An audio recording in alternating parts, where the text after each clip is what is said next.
No one expected the galaxy to be watching. For 3 generations, humanity had pointed its telescopes outward and listened. It sent radio signals into the dark. It built equations. It dreamed of neighbors among the stars.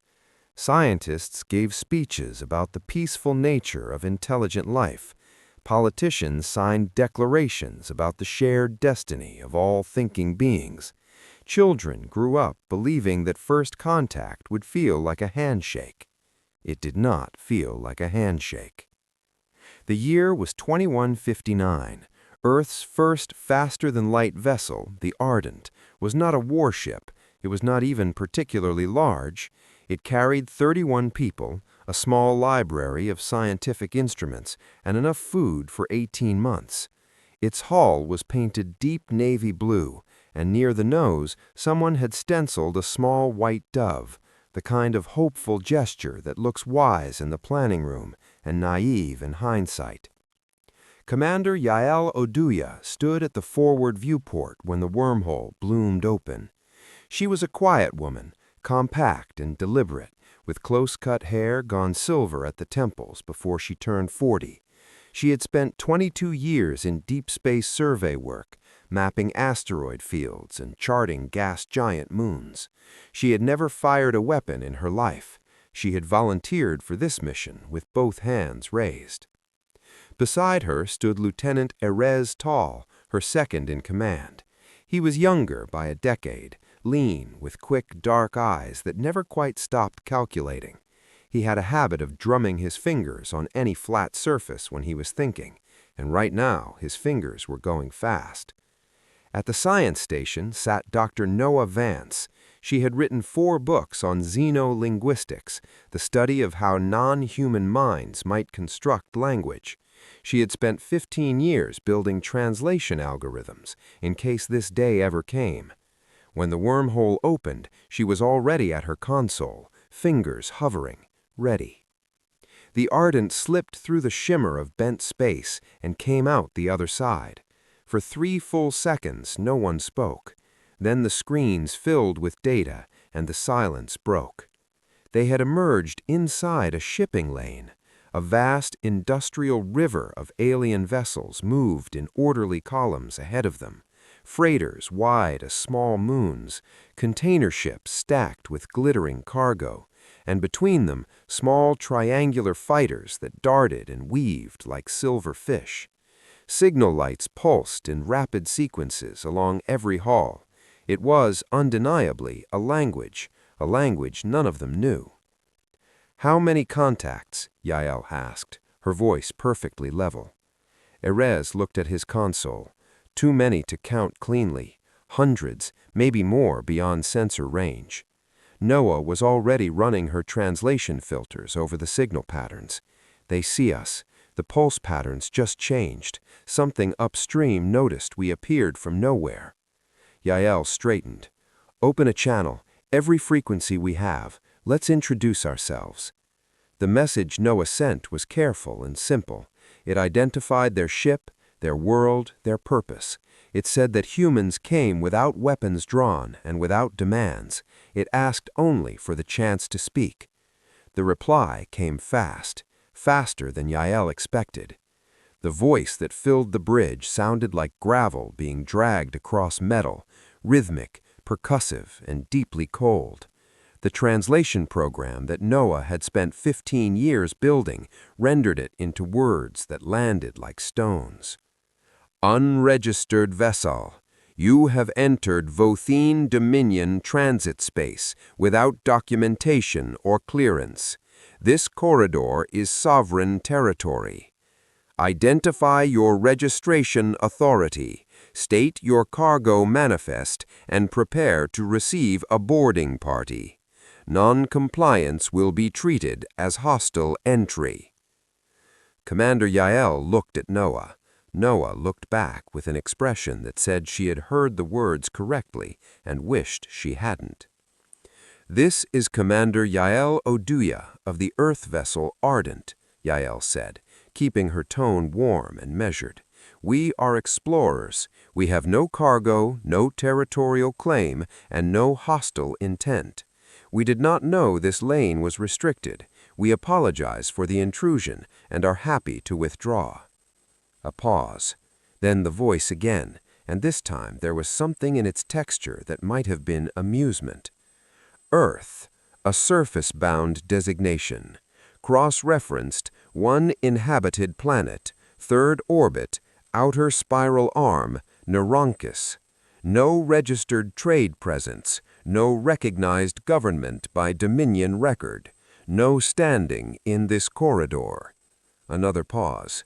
"Your vessel's propulsion signature is primitive but novel. Our engineers are curious. Lower your navigational shields and hold position. You will be boarded and your drive system assessed. Cooperate fully and you will be released. Resist and you will not." Erez's fingers had gone very still on the console. "Yael," he said quietly, "3 vessels just powered weapons." On the main screen they appeared, not 3, 7, long, angular, built like compressed violence, dark-hulled warships with weapon arrays fanned out like the fingers of an open hand. At the center of the formation floated a vessel 3 times the size of the others, its hull plated in something that caught light and threw it back wrong, slightly too dark, slightly too slow. Yael stood at the viewport and looked at them for a long moment. She did not raise her voice, she did not reach for any panel. "Dr. Vance, record everything, every frequency, every scan reading, every word, all of it." Noah's hands moved. "Recording. Erez, the wormhole, the exit point, is it still stable behind us? 18 seconds on full burn." Yael nodded once. She opened the channel again. "We understand your position," she said to the voice in the stars. "We will not resist your authority in your space. We ask only for the courtesy of departing the way we came. We mean no insult by this. We simply came too far, too fast, and we were not ready. Let us go home." The laughter that came back through the speakers was not like human laughter. It was a series of rapid, dry clicks, like a machine clearing its throat. "You come into Dominion space with no credentials, no tribute, no escort, and then ask to simply leave. How refreshing, how completely without understanding." The clicks again. "You will not leave. You will be boarded. This is not a negotiation." The lead warship moved forward. A beam of pale yellow light stabbed out. It was not aimed at the hull, not at anything vital. It hit the Ardent's port maneuvering array like a deliberate tap on the shoulder. Metal shrieked. 2 crew members stumbled. An alarm sang briefly before Erez silenced it. "Maneuvering array is gone," Erez reported. "We can still move on main drive, but turning is slow now." Yael's jaw tightened, just barely. She looked at the wormhole position on the screen. She looked at the 7 warships ahead. She made her decision in the space of a single breath. "Full power to the main drive. We're going home." The Ardent surged. The 7 ships opened fire in earnest. Beams slashed across empty space around them, close enough to light the bridge in flashes of alien color. One grazed the hull, and the ship shuddered like something alive. Sparks rained from a panel above Noah's station, and she covered her face with one arm and kept recording with the other. The wormhole swallowed them. The light collapsed. The sound stopped. And then they were back in human space, drifting, damaged, alive. Erez let out a breath that seemed to have been held for a long time. "All data intact," Noah said. Her voice was completely steady, which impressed Yael more than almost anything else that had happened in the last 12 minutes. Yael sat down in her command chair. For a moment she just looked at the familiar stars of home. Then she pulled up the communications panel. "Get me Earth Command. Priority 1. Tell them the galaxy is not empty." She paused. "Tell them it is not friendly either. and tell them to start building." The Ardent limped toward the inner system, trailing a faint cloud of vented atmosphere and scorched metal. Behind it, 22 light-years away, 7 alien warships turned back to their patrol routes, already forgetting the tiny, damaged thing that had stumbled into their road and run. They would remember it later, much later, when it was far too late to dismiss. The recordings from the Ardent played on every screen on Earth within 6 hours of the ship's return. They played in offices, in school canteens, in hospitals, in the open squares of cities where people stopped walking and stood in the street to watch. They played in every language. They were translated instantly, automatically, because the translation infrastructure that had been built to interpret alien signals worked just as well in reverse. People watched Commander Oduya's calm face. They heard the cold, dismissive voice from the Votheen Dominion. They saw the weapons fire. They saw the Ardent run. They watched a human crew do something humans were very good at when they had no other choice, survive by the narrowest possible margin, and come home to talk about it. The fear came first, then the anger, then something quieter and more durable, a kind of collective, bone-deep resolve that had no single voice but moved through the population like a tide. Within a week, the governments of Earth had done something they had argued about for 40 years and never managed. They unified their military commands under a single structure, the Terran Strategic Alliance. Old rivalries were set aside, not forgotten, set aside. The distinction mattered. It meant the cooperation was real, built on necessity rather than sentiment, and necessity tends to hold.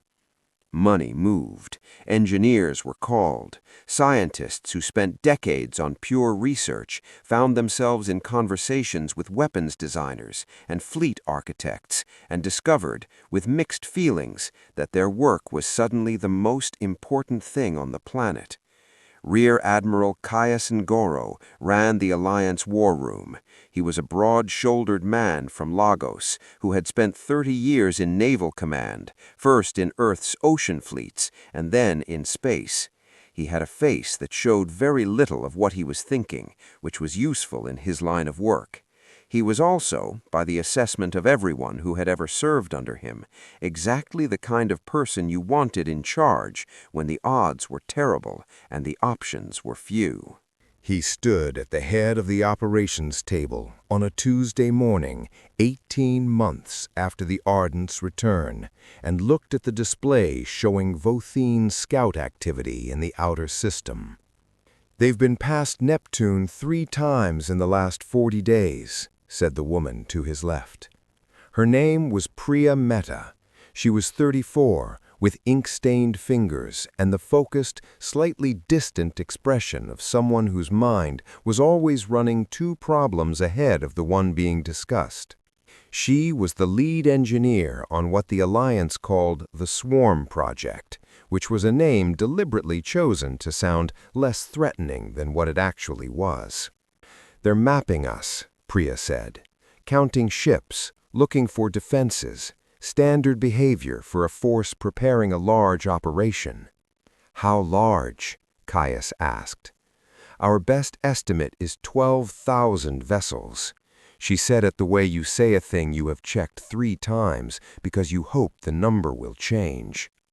"Based on Dominion fleet doctrine and the political messaging we've intercepted, they're calling it a cleansing action, which is their term for—" "I understand what the term means," Caius said quietly.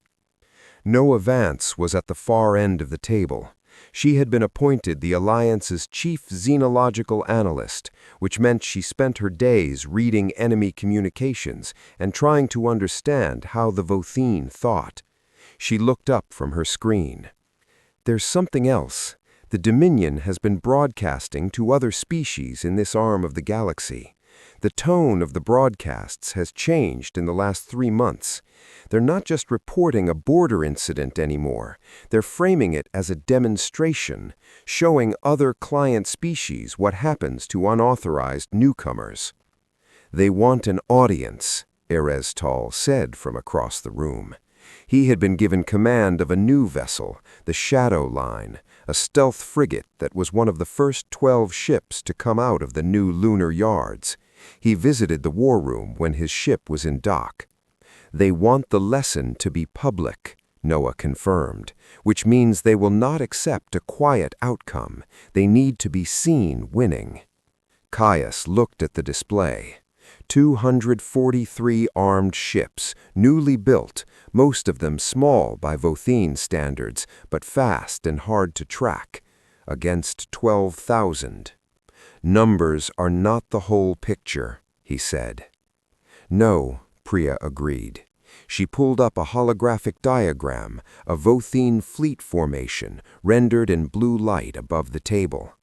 Their doctrine is built around mass and momentum, large formations, overlapping fire fields, slow, methodical advance. It works against enemies who stand and exchange fire. It is less effective against enemies who don't. Swarm status? Caius asked. Priya almost smiled. 40,000 operational drones first wave, another 60,000 in final assembly. Each one is roughly the size of a large dog, independently powered, collision optimized, and carries either a shaped charge, an electromagnetic pulse package, or a pathogen designed specifically for Votheen hull composite. She paused. The last type doesn't explode, it eats. The room was quiet for a moment. Yael Oduya asked me something when she got back from the debrief. She asked if we could make them regret choosing us. I told her I'd think about it. I looked at the Votheen formation still rotating above the table. I've thought about it. On the far edge of the solar system, 17 months of human labor were hidden inside the rock. Tunnels bored into asteroids, drone launch bays disguised as mining operations, stealth ships running cold, engines silent, waiting like stones. Railgun platforms buried under regolith, pointed at firing solutions calculated years in advance. And on the dark side of the moon, in a facility that had no official name on any public record, Priya Mehta's team had built something that the Votheen Dominion, with all its centuries of war and conquest, had never seen before. Not because the concept was impossible, because it had never occurred to them that an enemy they outweighed 10,000 to 1 would bother trying. The Votheen fleet crossed the heliopause on a Thursday. The signal came in clean on every long-range array in the solar system, a wall of ships stretched across a volume of space so large that the edge-to-edge distance was measurable in light minutes. Their engines burned in formation, a new constellation added to the sky, and then they began to speak. The voice was the same cold, clicking tone that had met the Ardent 3 years ago, but louder now, carrying the weight of 12,000 ships behind it. Inhabitants of the third planet, the Votheen Dominion has declared your system a reclamation zone. Your unauthorized presence in sovereign transit space has been adjudicated. Sentence: removal. You have 1 rotation of your planet to acknowledge this declaration. After that period, resistance will not alter the outcome, only the speed of it. The message repeated, played in every language spoken on Earth. Caius Ngoro listened to it once. Then he sent his reply. No ceremony, no broadcast, just a short text transmission on the same frequency the Votheen had used. We have received your message. Our answer is no. You have been warned not to proceed. The Votheen transmitted their laughter across open space, and it echoed in the war room like something that had never learned what it was laughing at.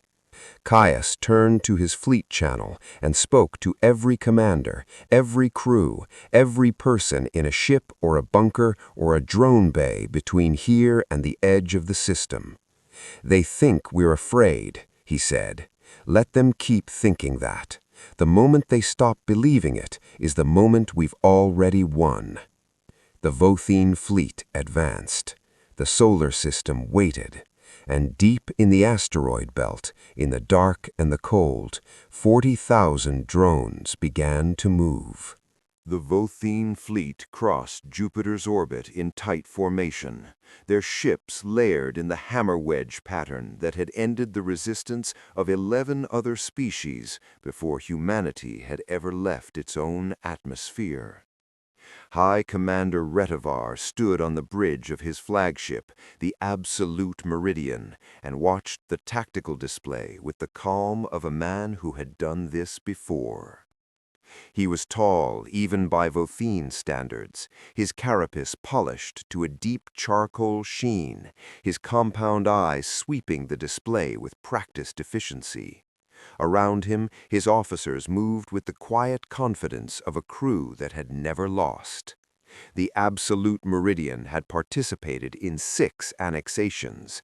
It had a record of 0 defeats. "Scouts report?" he asked. "No human fleet in forward space," his tactical officer replied. "Long range shows some small vessel movement in the inner system, nothing organized, nothing that poses a threat profile." Retivar's mandibles moved in the slow pattern that meant satisfaction. "They hide, or they scatter. Either way, it makes no difference." He looked at the display showing the third planet, small, blue, luminous, impossibly fragile-looking from this distance. "Continue the advance, standard pace." What he did not know, what his sensors could not detect, because the humans had spent 18 months specifically engineering them to be undetectable, was that he had already entered the killing ground. The first wave came from the asteroid belt. Not ships, not missiles, rocks, or what looked like rocks, tumbling in the slow elliptical drift of debris, unremarkable, catalogued by Votheen automated scanners as non-threatening background scatter. Then the rocks moved, all of them at once. 40,000 drones accelerated from a standing start to combat velocity in under 4 seconds. They did not come from one direction. They came from every direction, above, below, lateral, frontal, a sphere of fast, small, silent things converging on the Votheen formation from all angles simultaneously. The Votheen opened fire. Of course they did. Their point defense arrays were excellent, their reaction time was fast, and they killed drones by the hundreds. The light show was extraordinary, thousands of small explosions decorating the dark like a sudden violent meteor shower. But there were 40,000 drones. And then, 10 seconds after the first wave, there were 40,000 more. The electromagnetic pulse units hit the formation's edges first. Votheen shields were built to deflect coherent energy beams, not to absorb cascading electromagnetic disruption from 30 different angles at once. Shields flickered, navigation systems stuttered, crew members on a dozen ships found their screens suddenly showing them things that were not there, or showing them nothing at all. Then the hull composite drones arrived. Priya Mehta had spent 11 months designing the material those drones carried. It was not an explosive, it was a biochemical agent specific to the carbon-titanium alloy that made up the outer hull of every Votheen warship, because Votheen engineering had been standardized for so long that every ship in their fleet was built from the same material family. The agent did not destroy the hull. It changed its crystalline structure, made it brittle, selectively, in precise locations. Weapon mount anchor points, shield generator housings, engine coupling plates. A ship whose hull is silently becoming glass in all the wrong places does not explode. It simply begins to come apart when stressed, and combat is a great deal of stress. On the absolute meridian, Retivar was still issuing orders when the first of his escorts began to break. Not explode, break. The forward weapons array on the cruiser Vetharak simply separated from its hull while firing and tumbled away into space, still discharging. 3 ships in its firing arc were hit by their own escorts' misdirected beams. Secondary explosions followed. Then chaos. "What is happening to the Vetharak?" Retivar demanded. No one had an answer that made sense. Erez Tal gave the order from the shadow line. His voice was quiet, the way it always was when the stakes were highest. "All stealth groups engage." 12 frigates appeared out of the dark. They did not appear dramatically. They simply became visible at close range, already firing, already moving, already angled for their next pass before the first shots had even hit. Railgun rounds punched through hulls that were no longer as strong as they should have been. One Votheen destroyer came apart at a structural point that looked fine on any sensor scan 2 minutes ago. Another lost its engine section and began to drift, spinning slowly, powerless. The shadow line moved through the carnage with terrifying efficiency. Erez had trained his crew on one principle above all others: never be where the enemy expects you to be. They fired, they moved, they fired from a new angle, they moved again. From the outside, the stealth group looked less like a military unit and more like the space between ships had simply become dangerous, unpredictably, everywhere. In the war room, Priya watched the feeds with her hands folded in her lap and her eyes very still. Noah sat beside her. On the screen, the Votheen formation was no longer a formation. It was a scattering of ships trying to make decisions in an environment where their assumptions about how battle worked had stopped applying. Caius Noro's voice came over the channel. Phase 2. From the surface of Mars and from the hidden bays in the asteroid rocks, the second wave of drones launched. These were different. These carried boarding pods, small, fast, magnetically adherent, and inside each pod were 4 human Marines in armored suits, breathing recycled air, waiting with the particular calm of people who had made their peace with what came next. The pods attached to damaged hulls, cutters went to work on weakened composite, and humans poured into alien corridors.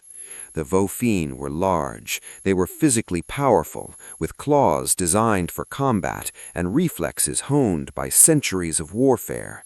In a fair fight, one-on-one, a Votheen soldier was a serious problem for a human in armor. The humans did not fight one-on-one.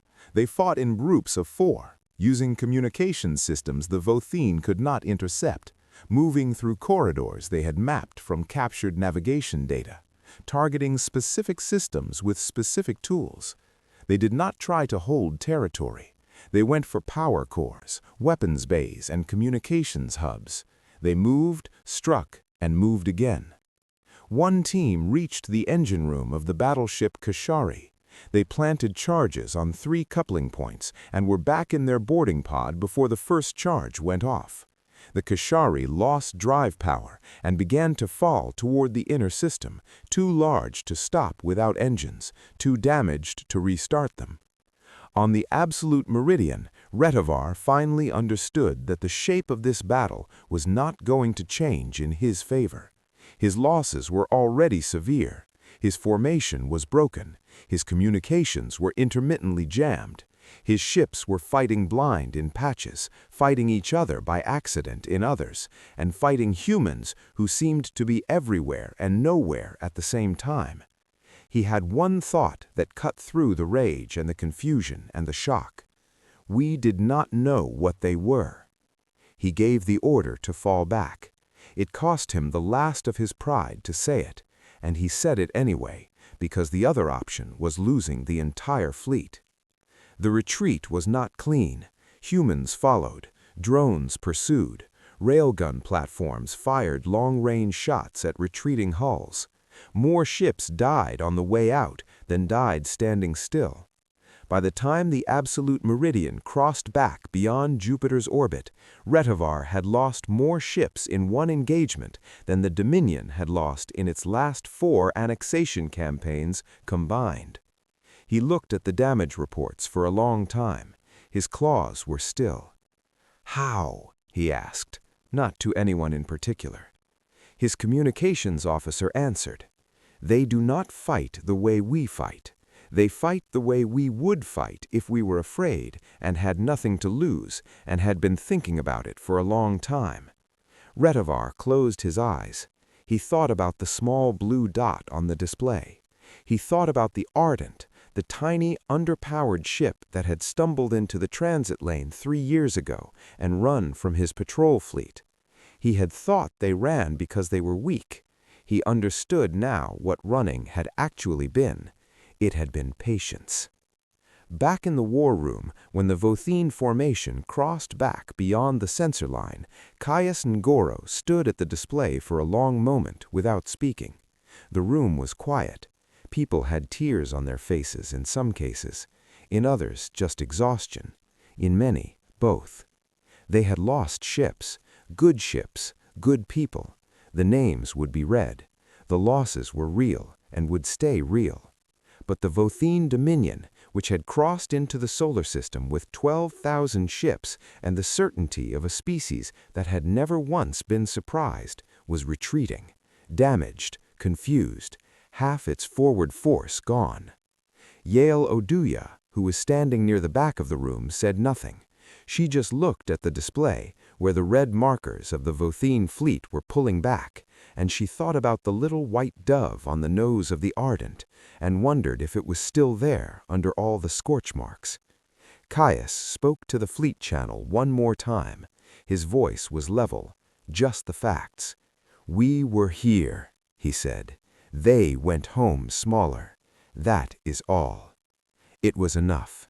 Somewhere out in the dark, the galaxy had been watching, and the galaxy did not forget what it saw.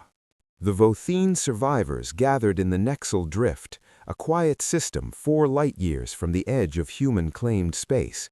It was neutral ground in theory, a scattering of cold planets around a dim red star, used historically as a waypoint for Dominion logistics vessels. Now it served as a graveyard of pride. High Commander Retivar stood on the Absolute Meridian's bridge, surrounded by damage reports and silence. Half the ship's internal lighting was gone. Repair crews worked in the dark with handheld equipment. The air recyclers had a new sound, a faint grinding that no one had been able to identify, which, in Retivar's experience, meant it would get louder before it got better. He had sent his report to the Dominion's Grand Presidium 2 days after the retreat. He had been precise, detailed, and honest. He had described the drone swarms, the hull agent, the stealth frigates, the boarding tactics. He had described the feeling of having a battle plan become useless inside 30 seconds. He had not tried to explain it away. The response from the Presidium had not been warm. Sub-Commander Yathos, his second, came to stand beside him. Yathos was younger, still wearing the flush of someone who had not yet fully absorbed what had happened. The Presidium authorizes a reinforcement fleet, 3 times our original force. "I know that," Retivar said. "Then we can go back, crush them properly." 3 times our original force is 3 times the number of ships they will find ways to destroy that we have not anticipated. He looked out at the dark. This is not a species that does the same thing twice. Yathos was quiet for a moment. "The other races are talking. I know that too. The Harathi Collective sent a delegation to the neutral station at Veros. They want to discuss the human question. The Mreth Confederation wants to know if humans will trade. The Harathi want to know if humanity is a threat to the Dominion's client structure. Everyone wants to know if a small race from an outer arm planet just broke the Dominion's teeth. He paused. The answer to that question is yes, and everyone already knows it. He turned from the viewport. Get me the intelligence archives on the Kalan system. Yathos looked surprised. The construction yards? The humans know our fleet doctrine. They've demonstrated that clearly. They will not wait for us to rebuild. They will calculate where we are weakest, and they will act on it. Retivar's mandibles moved in a slow, unhappy pattern. I want to know what they will hit before they hit it.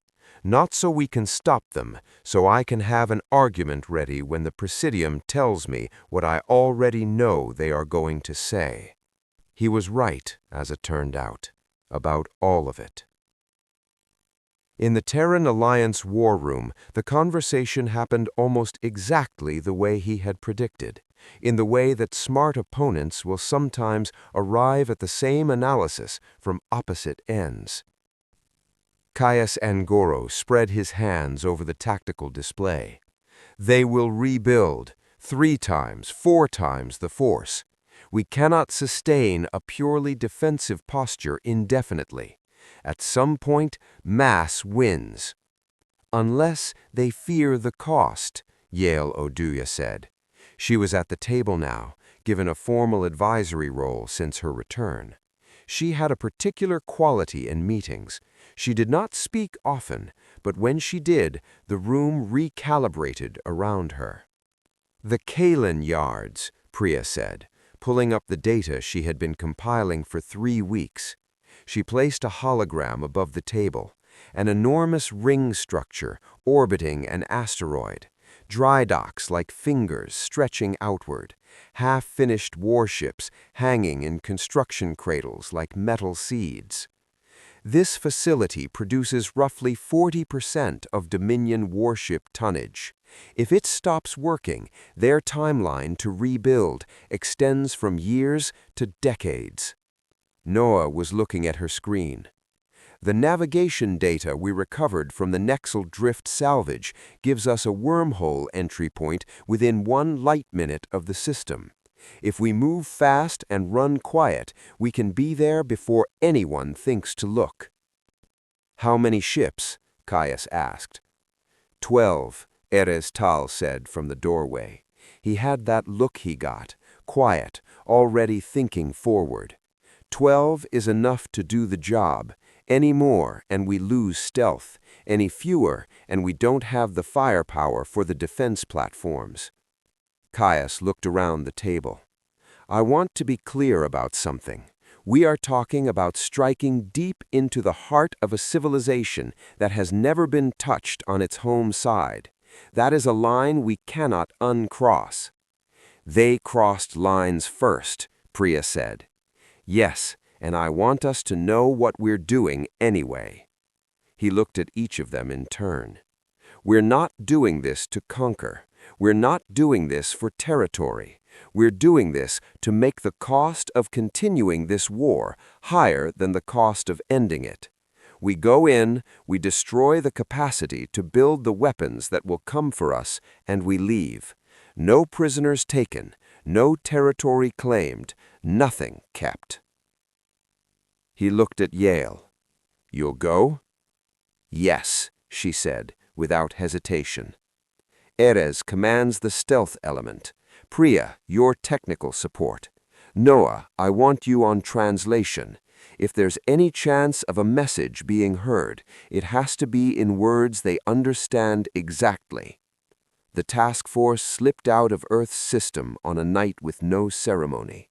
12 ships, running dark, using a wormhole key that had been extracted from salvaged Votheen navigation hardware and painstakingly reverse-engineered over 6 months by a team of people who had not slept much and did not complain about it. They came out of the wormhole in the Kalan system at a distance that put them behind the system's largest moon, shielded, hidden, invisible to standard Dominion sensor arrays. The shipyard was visible from there even at distance, lit up like a city, active around the clock, enormous. Cranes moved components, automated systems crawled the construction frameworks, partially built cruisers hung in their cradles like metal seeds. For a moment, looking at it, no one said anything. Then Priya said, "All right, let's take it apart." The approach took 4 hours. The stealth ships moved at minimum power, Erez threading them through patrol routes using data that Noah's AI had analyzed to find the gaps, not holes in coverage, but moments, brief alignments of patrol cycles where the geometry of observation created a blind spot just wide enough for a ship running cold to pass through undetected. When the virus packages hit the yard's automated systems, the effect was subtle at first, then spectacular. Cranes froze in mid-motion, automated assembly lines stopped, lights flickered across a third of the facility. Then the defense grid came online, because the yard's security system registered the virus as an attack, which it was, and began a lockdown protocol, which was exactly what Priya had anticipated, because the lockdown protocol pooled power from the peripheral sensor arrays to reinforce the core defenses, and the peripheral sensor arrays were exactly what was watching for incoming ships. The Ardent, repaired, upgraded, refitted with railguns it never carried before, led the main strike. Yale had requested it specifically. No one had argued with her. The railguns spoke in long, precise bursts, power beams, conduits, dry dock cradles. The shots were surgical, hitting the structure of the facility, not the ships inside it. Not because the humans were trying to be gentle, but because destroying the infrastructure that built the ships was a more permanent and more efficient outcome. 3 of the partially built warships rolled loose from their cradles and began to drift, powerless, unfinished, enormous pieces of metal that would take years to recover and reassemble. The defense platforms came online as Erez's stealth group arrived among them. Antimatter charges, Priya's particular pride, small as a fist, carrying energy equivalent to a small tactical weapon, hit 4 platforms in rapid succession. Each one vanished in a flash that lit the entire system for a fraction of a second, then left only a cooling cloud of gas and debris. The boarding teams did not go for personnel. They went for data. The central computing core of the Kalan yards held 70 years of Votheen naval engineering records, detailed schematics, propulsion designs, shield harmonics, weapons specifications. The Marines who cut into the hub were not there to fight. They were there to plant data extraction devices and then plant the charges that would remove any record that the extraction had happened. One Marine team did fight. A Votheen security detachment found them in a corridor and engaged, and the fighting was close and ugly in the way that corridor fighting always is, but the Marines knew the layout and moved in the teamwork patterns they had drilled for 3 months, and when it was over, the detachment was down and the Marines were still moving. They extracted in 9 minutes. The Ardent fired its last volley, a long, sustained railgun burst that collapsed the main construction arm, the largest single structure on the facility, a kilometer-long framework that fell inward on itself in a slow cascade of failing geometry. Hundreds of construction drones tumbled with it. 2 more partially built warships were destroyed in the collapse. Yale stood at the viewport and watched it fall. Then she turned to Noah. "Send the message." Noah had written it over the previous 3 weeks, in every revision, in every language the Votheen broadcast system used. She had kept it short, shorter even than she had originally drafted, because she had learned from the Votheen's own communications that the most powerful messages were the ones that did not over-explain. She sent it on every Dominion frequency, with the live feed of the burning yard as visual accompaniment. We did not come looking for war. We came looking for neighbors. You chose what happened next. We did not. Look at what your choice has cost you. Look at your yard. We built this response in 3 years. Imagine what we will build in 10. Imagine what we will build in 30. We do not want your planets. We do not want your resources. We do not want your submission. We want to be left alone. That is all we have ever wanted. The next offer of peace will not come from us. We will be busy. The task force jumped back through the wormhole. 12 ships in, 12 ships out. Behind them, the Kalan yards burned in the dark, and across the Votheen Dominion, on every world connected to their communications network, the live feed played without interruption for 6 hours, because no one in the Presidium could agree on whether to shut it off or not. And by the time they agreed, it didn't matter. Everyone had already seen it. The Grand Presidium of the Votheen Dominion met in the Chamber of Succession, a hall so old that the stone of its walls had absorbed the arguments of 12 generations of conquerors. High arched ceilings, dim light from bioluminescent strips that cast everything in a faint blue-green, the smell of old mineral and cold air. Retivar had been summoned from the Nexel Drift to stand before them. He stood in the center of the chamber floor, which was designed so that every speaker stood alone, visible from every angle, with no table to lean on and nowhere to direct your eyes except up at the tiers of seated Presidium members. He had stood here twice before, both times in victory. He did not know what this felt like until now. The first speaker, Archon Veloon, regarded him from the highest tier. Veloon was ancient by Votheen standards, his carapace gone pale with age, his voice still precise. The Kalan yards, 40 years of construction capacity, gone. Yes, Archon. The forward fleet, the annexation force, half destroyed by a race we had not considered a military threat 4 years ago. Yes, Archon. Explain to this chamber, Veloon said slowly, what it is about these humans that we failed to understand. Retivar was quiet for a moment.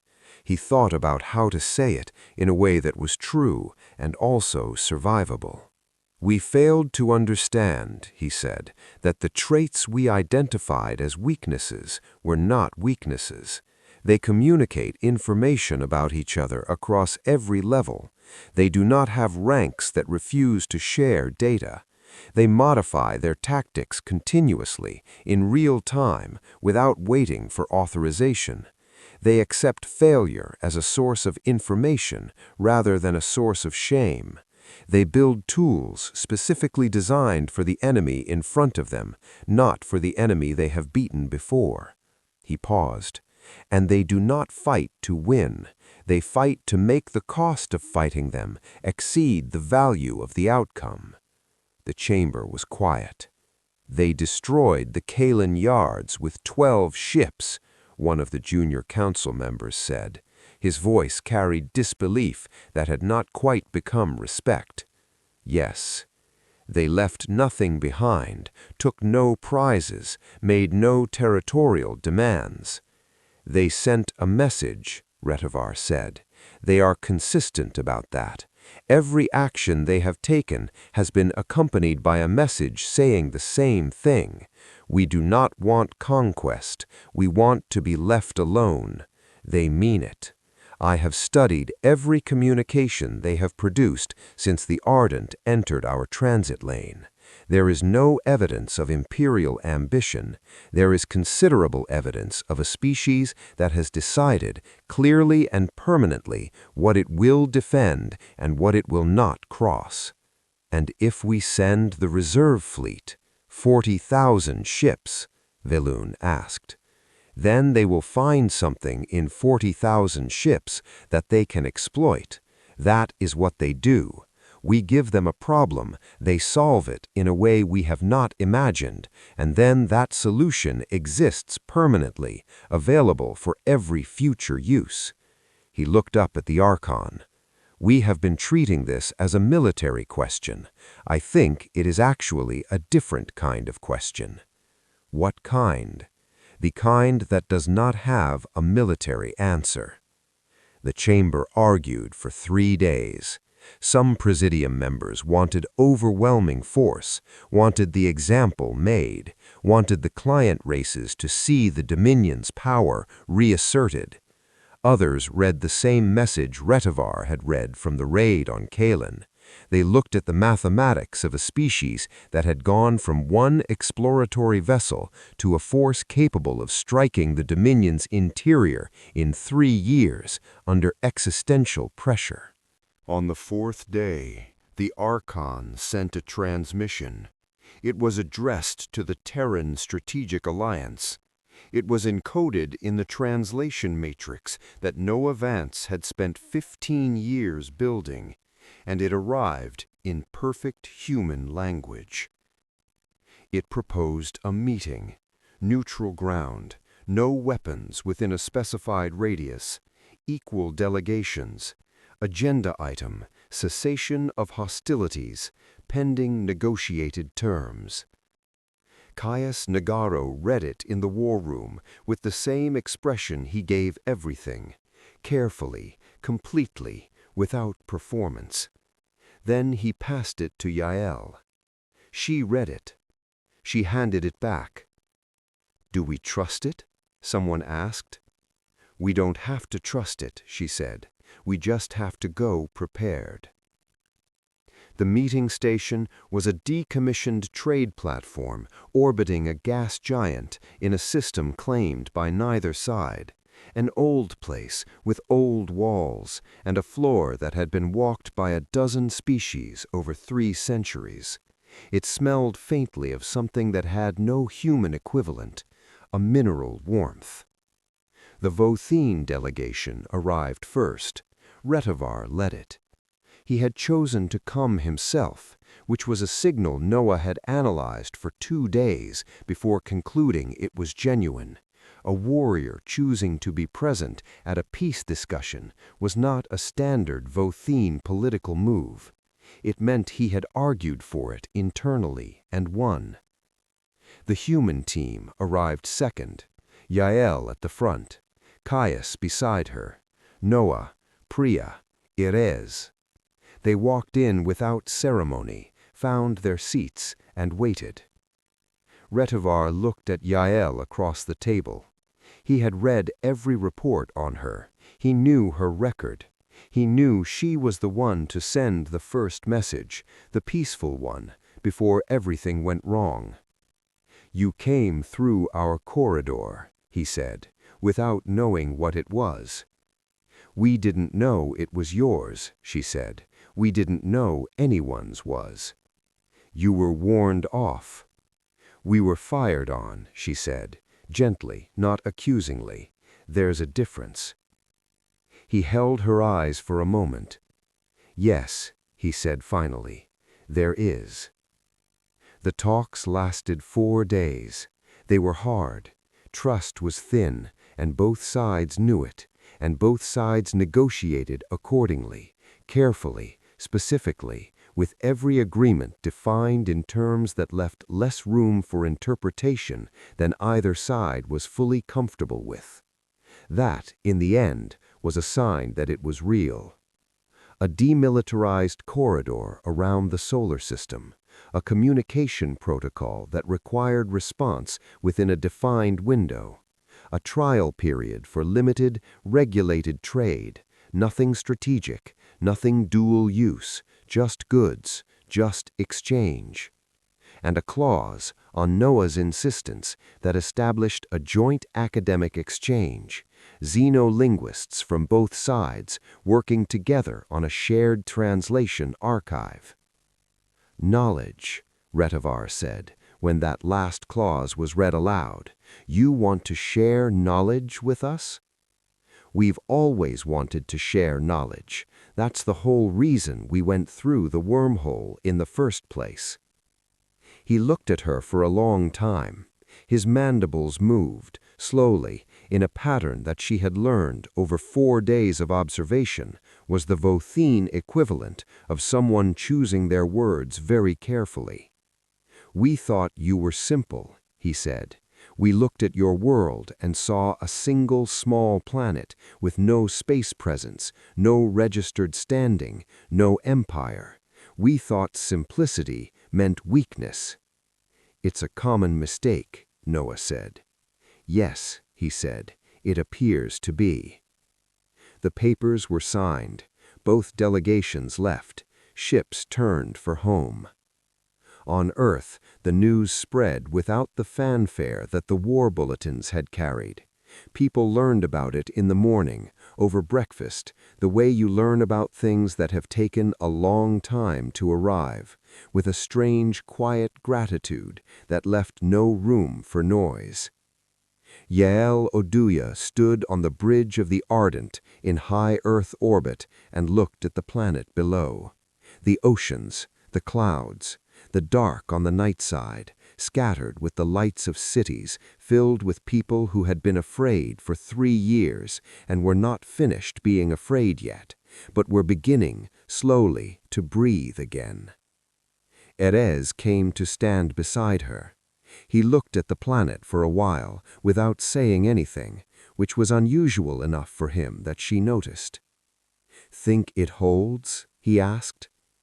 "I think we made it expensive enough that it's easier to keep than to break. That's the best piece ever is," she said. He nodded. From across the bridge, Noah spoke without looking up from her screen. "There's something coming in from the Votheen border station."